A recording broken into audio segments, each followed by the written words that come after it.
Good morning. My name is Kimberly Webb, and I'm going to give you an overview of the American Disabilities Act, as we know it as the ADA.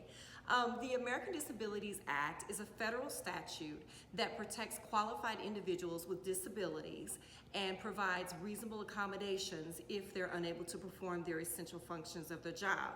Now, this is as long as there is not an undue hardship for the company. So I briefly just want to tell you, this is one of the most highly litigated federal statutes out there when you think about civil rights statutes and you think about age discrimination and you think about all the different statutes out there. ADA is the top one right now that is the most litigated. So I want to just give you briefly 3 ways that the courts feel that employers should provide reasonable accommodations to their employees. 1, if the employee has restrictions and they can be accommodated within their current position, the courts feel that you really should try to find a way to accommodate these particular individuals. Secondly, if the employee needs a leave of absence, if that's going to help them return back into the workplace, the courts feel like if you can possibly do it without it being an undue hardship, by all means grant them a leave of absence. Now, it doesn't have to be a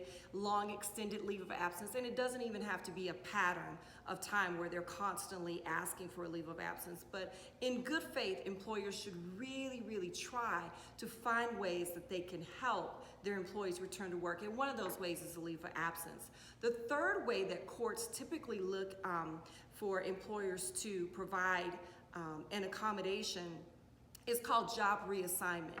And basically what this is when an employee has a permanent restriction or a condition that is not going to resolve itself, but they can do another job. Maybe they're unable to perform the essential functions of their current job, but they are able to perform a job. Then the courts see that as a job reassignment. And when you can at all possibly help your employee to return to work, whether they're returning in their own position or a new position, the courts really want you to take a look at that and find a way to get employees back to work.